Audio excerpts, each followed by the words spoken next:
जय श्री कृष्णा दोस्तों। The incredible blogger and explorer channel पर आपका स्वागत है। दोस्तों, आज हम बात करेंगे शरद पूर्णिमा के बारे में, जिसको कोजागरी इदली इस नाम से भी जाना जाता है। दोस्तों, शरद पूर्णिमा हर मास के सुदी पक्ष में आती है। यह शरद पूर्णिमा से ही व्रत व स्नान का क्रम प्रारंभ हो जाता है। शरद पूर्णिमा का व्रत माताएं अपने संतान की दीर्घायु और मंगल कामना के लिए करती हैं। अपने अपने इष्ट देवताओं तथा देवियों की पूजा करती हैं। इस दिन अनिष्ट निवारण के लिए तथा अनिष्ट नाश के लिए माताएं टोने टोटके भी किया करती हैं। प्राय शरद पूर्णिमा के दिन झांझी, जिसको हम सांझी के नाम से भी जानते हैं, टेसू के पुतलों का रात्रि में किसी नदी या तालाब में विसर्जन भी किया जाता है। शरद पूर्णिमा के दिन चंद्रमा पृथ्वी के अत्यंत समीप आ जाता है। यह इसका एक साइंटिफिक रीज़न है कि इस दिन चंद्रदेव का प्रकाश पूर्ण रूप से वर्ष भर में सबसे अनोखा तथा निराला होता है। शरद पूर्णिमा की रात को चांदनी सबसे तीव्र प्रकाशमान होती है। लड़कियां घड़ों में छोटे छोटे छेद करती हैं और उसके अंदर दीपक रखकर अपने घर से गाना गाते हुए तालाबों और नदियों पर लेकर जाती हैं और वहां उसको विसर्जित करती हैं, जिसको हम आम भाषा में मल्लोह तैराना भी कहते हैं। और इन्हीं को एक खेल के रूप में माना जाता है। लड़के तालाब में छिपे होते हैं। जैसे जैसे लड़कियां उन मल्लों को तैराती हैं, उनका विसर्जन करती हैं, वैसे वैसे वो लड़के तालाब में लाठी लेकर बैठे होते हैं और उनको फोड़ते जाते हैं। तो इस तरह की परंपरा हमारे पुराणों में और हमारे शास्त्रों में और हमारी जो वैदिक परंपराएं हैं उनमें चली आ रही है। अब इन परंपराओं का थोड़ा सा कम जानकारी होती है, इनको कम जानते हैं, लेकिन फिर भी कहीं कहीं पर ये पूरी परंपराएं पूर्ण रूप से निभाई जाती हैं। तो शरद पूर्णिमा की रात्रि को अमृत प्राप्ति की कामना से खीर में घी चीनी मिलाकर चांदनी रात में रख दी जाती है। इसे दूसरे दिन चंद्रदेव के प्रसाद के रूप में लिया जाता है। यदि घी चीनी तथा खीर का प्रबंध ना हो सके तो छिलके रहित चने के दले हुए दानों को थोड़े से जल में भिगोकर रख देना चाहिए। इस रात में बसाई गई खीर, घी, चीनी तथा दलहन दूसरे दिन खाने पर अत्यंत स्वादिष्ट प्रतीत होते हैं और यह स्वास्थ्य की दृष्टि से भी बहुत लाभदायक होते हैं। इस रात दमे के रोगियों को जड़ी बूटी मिलाकर रात में ही खीर रख दी जाती है और सुबह बासी करके उसे खिलाई जाती है। शरद पूर्णिमा की रात को सुई में धागा डालने की क्रिया को अनेकों बार दोहराने से मनुष्य की आंखों की ज्योति बढ़ती है, ऐसा हम बचपन से सुनते आए हैं।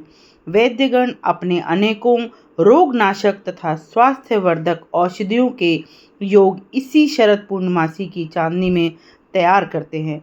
शरद पूर्णिमा का स्वास्थ्य, आरोग्य और धर्म तीनों ही दृष्टि से विशेष महत्व है। दोस्तों, अब मैं आपको बताती हूँ कि शरद पूर्णिमा की पूजा किस तरह करनी चाहिए और इसकी तैयारी किस प्रकार करनी चाहिए। मैं वो आपको सभी विस्तार से बताऊंगी, आप सभी ध्यान से सुने। उससे पहले यदि आपने मेरे चैनल को अभी तक सब्सक्राइब नहीं किया है तो आप मेरे चैनल को सब्सक्राइब करें, लाइक करें, शेयर करें और अपने दोस्तों में इसको ज़रूर शेयर करें ताकि वो भी इस जानकारी का लाभ उठा सकें और आपकी तरह उन्हें भी इस जानकारी की प्राप्ति हो सके। तो दोस्तों, अब मैं आपको बताती हूँ कि इसकी तैयारी किस प्रकार करनी चाहिए। शरद पूर्णिमा के दिन व्रत रखकर इसकी कथा सुननी चाहिए। तैयारी के लिए एक काठ के पीढ़े अथवा पट्टे पर एक शुद्ध पवित्र लोटे में जल भरकर रख दें। लोटे की पैंदी पर रोली से स्वास्तिक चिन्ह बनाया है। उसके बाद एक गिलास में गेहूं के दाने भरकर रख दें। गिलास पर भी रोली से स्वास्तिक का चिन्ह बनाएं। इसके बाद लोटे पर तथा गिलास पर दक्षिणा रखकर स्वयं उस पर तिलक लगाएं। गेहूं के 11 दाने हाथ में लेकर शरद पूर्णिमा की कथा सुने। कथा सुनने के बाद गेहूं के गिलास की सभी वस्तुएं किसी ब्राह्मणी को दान में दे दें। लोटे के जल को रखा रहने दें। जब संध्या काल में चंद्रोदय होने लगे तो इसी जल से चंद्रमा को अर्घ दें। अर्घ के उपरांत विधि विधान सहित चंद्रदेव का पूजन भी करें। शरद पूर्णिमा की रात को इसलिए भी महापर्व है कि इसी रात्रि में भगवान कृष्ण ने गोपियों के साथ रात्रि में महारास की लीला की थी। शरद पूर्णिमा की इस दृष्टि से ब्रज में बहुत अधिक महत्व है। धार्मिक मान्यता यह है कि इस कलयुग में भी भगवान कृष्ण शरद पूर्णिमा की रात्रि को ब्रज में अवतरित होते हैं तथा अपनी महारास लीला को दोहराते हैं। ब्रजवासी पूर्णिमासी को बहुत महत्व देते हैं। ब्रज में शरद पूर्णिमा का पर्व सर्वाधिक धूमधाम से मनाया जाता है। इस रात ब्रज में अनुराग रास रंग का महोत्सव छाया रहता है। सारा वातावरण संगीत और कृष्ण लीला से गूंज उठता है। इस दिन ब्रज में 15-16 साल तक की संख्या में रास मंडलियां तथा एक साथ एकत्रित होकर भगवान कृष्ण की महारास लीला की लीला रचाती हैं। शरद पूर्णिमा की रात्रि को भगवान शंकर के पुत्र स्वामी कार्तिकेय का भी भक्ति पूर्वक विधि विधान सहित पूजन करना चाहिए। कुछ जगहों में इस परंपरा को इस रूप में भी प्रचलित है कि बहनें अपने भाइयों की रक्षा तथा उन्नति के लिए इस व्रत को रखती हैं। तो दोस्तों, मैंने आपको शरद पूर्णिमा की पूजा किस प्रकार करनी चाहिए, शरद पूर्णिमा का महत्व क्या है और ये है हमारी परंपराओं में किस तरह से प्रचलित है, मैंने आपको सब विस्तार से बताया। अब मैं आपको इसकी कथा का श्रवण कराती हूँ। आप सभी भक्ति भाव से एकचित होकर इसकी कथा का श्रवण करें। दोस्तों, प्राचीन काल में एक साहूकार था। उसकी 2 पुत्रियां थीं। दोनों ही शरद पूर्णिमासी का व्रत रखती थी। दोनों के व्रत में एक अंतर था। एक तो शरद पूर्णिमासी का व्रत पूरा रखती थी, दूसरी आधा रखती थी। साहूकार की दोनों पुत्रियां विवाहित थीं। साहूकार की जो पुत्री शरद पूर्णिमासी का पूर्ण व्रत रखती थी, उसके सुंदर तथा दीर्घायु संतान उत्पन्न होती थी, और साहूकार की जो पुत्री शरद पूर्णिमासी का व्रत आधा रखती थी, उसकी संतान उत्पन्न होने के कुछ वर्ष बाद ही मर जाती थी। इससे दुखी होकर साहूकार की उस पुत्री ने पंडित को बुलाकर कहा, क्या कारण है मेरी संतानें उत्पन्न होने के पश्चात कुछ समय जीवित रहने के बाद मर जाती हैं। इस पर पंडित ने कहा, ऐसा इसलिए होता है कि तुम शरद पूर्णिमासी का अधूरा व्रत रखती हो। व्रत अधूरा रहने के कारण ही तुम्हारी संतानें उत्पन्न होकर मर जाया करती हैं। साहूकार की पुत्री ने यह बात जानी तो वह शरद पूर्णिमासी का पूरा व्रत रखने लगी। परंतु इतना करने पर भी जब उसके पुत्र उत्पन्न होकर मर गया तो उसने अपने मृत पुत्र को उसी पीढ़े पर सुला दिया जिस पर वह पूर्णमासी का व्रत विधान से पूजा करती थी। इसके बाद वह अपनी उस बहन के पास पहुंची जो शरद पूर्णिमासी का पूरा व्रत करती थी। वह अपनी उस बहन को बुला लाई।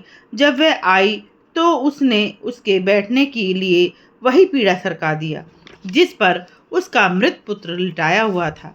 जैसे ही उसकी बहन के घाघरे से मृत बालक के शरीर ने स्पर्श किया, वह लड़का जीवित हो उठा। इस पर उसकी बहन बोली, अगर मैं बिना देखे इस पीढ़े पर बैठ जाती तो तुम्हारा यह पुत्र मर जाता। इस पर उसकी बहन ने कहा, बहन, यह तो पहले ही मर चुका था, किंतु तुम्हारे शरद पूर्णिमासी व्रत के प्रभाव से यह जीवित हो उठा है। उसकी यह बात सुनकर उसकी बड़ी बहन बहुत प्रसन्न हुई। उसे पहली बार अपने व्रत की शक्ति का अनुभव हुआ। इसके बाद वह दोनों बहनें उस व्रत को और भी भक्तिभाव से रखने लगी। यह बात भी प्रचारित हुई कि इससे व्रत का महत्व और व्रत के प्रति लोगों की श्रद्धा और बढ़ गई। दोस्तों, शरद पूर्णिमा की कथा का यहाँ पर समापन होता है। अब मैं आपको इसकी उद्यापन विधि बताती हूँ। आप इसका उद्यापन किस तरह से करें और इसके उद्यापन के लिए अलग अलग तरह की विधियाँ और अलग अलग तरह के उद्यापन की सामग्री की जाती है, तो आप वो ध्यान से सुने। कहीं कहीं पर शरद पूर्णिमासी को करवा पूर्णो भी कहते हैं। जो स्त्री इस व्रत को करे वह 13 पूर्णमासियों तक इस व्रत को करे। 13 पूर्णमासियों तक इस व्रत को करने के बाद ही इसका उद्यापन करे। व्रत के उद्यापन के दिन व्रत रखे और विधि विधान सहित पूजन करने के बाद ही इस व्रत का उद्यापन करें। व्रत के उद्यापन में एक चांदी की घंटी में 5 मेवा रखकर चावल के साथ पूजकर तथा उस पर 1 रुपया चढ़ाकर अपनी सास को दें। सास के चरण स्पर्श कर उनका आशीष प्राप्त करें। इस प्रकार कहीं कहीं पर यह चूनर पूर्णिमा के नाम से भी जानी जाती है। तो इसी तरह व्रत रखकर पूर्णमासी को व्रत करने के बाद सास को 1 रुपया दक्षिणा सहित चुनरी देकर इस व्रत का उद्यापन करें। कहीं कहीं पर इसे चूड़ा पूर्णमासी के नाम से भी जाना जाता है। इस दिन व्रत रखने के बाद 13 पूर्णों तक व्रत रखने के बाद एक चूड़ा सास को दें तथा 13 ब्राह्मणियों को चूड़े दान करके इस व्रत का उद्यापन किया जाता है।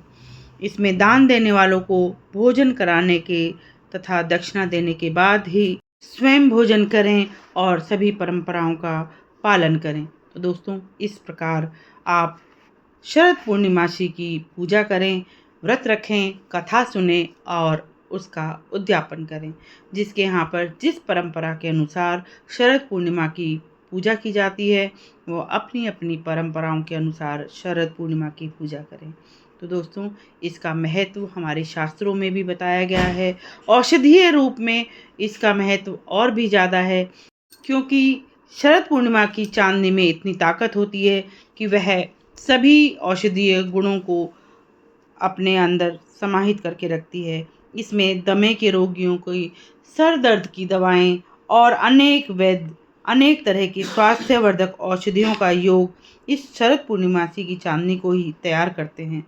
शरद पूर्णिमा का स्वास्थ्य, आरोग्य और धर्म तीनों ही दृष्टि से विशेष महत्व है। तो दोस्तों, आप भली प्रकार आप इस त्योहार का महत्व समझ गए होंगे। आज यहाँ पर क्वार का मास खत्म होता है। अब अगला महीना कार्तिक का शुरू होगा। कार्तिक मास में कौन कौन से व्रत और त्यौहार आते हैं, कार्तिक मास का क्या महत्व है, वो मैं आपको अगली वीडियो में विस्तार पूर्वक बताऊंगी। आप ध्यान से उस वीडियो का श्रवण करें और उस वीडियो का इंतज़ार करें। तो दोस्तों, आप सभी पर भगवान विष्णु अपनी कृपा बनाए रखें, माता लक्ष्मी आप पर अपनी कृपा बसाए रखें। आप इसी तरह मेरे साथ जुड़े रहें ताकि मैं आपको और अन्य त्योहारों और जो भी आपकी इच्छाएं हैं, जिस त्योहार के बारे में भी आप सुनना चाहते हैं, उसके बारे में मैं आपको सविस्तार बताऊं। तो दोस्तों, आपका दिन शुभ रहे, आपको सभी आशीर्वाद प्राप्त हों। ऐसी इच्छा के साथ, ऐसी कामना के साथ मैं आज का वीडियो समाप्त करती हूँ। जय श्री कृष्ण।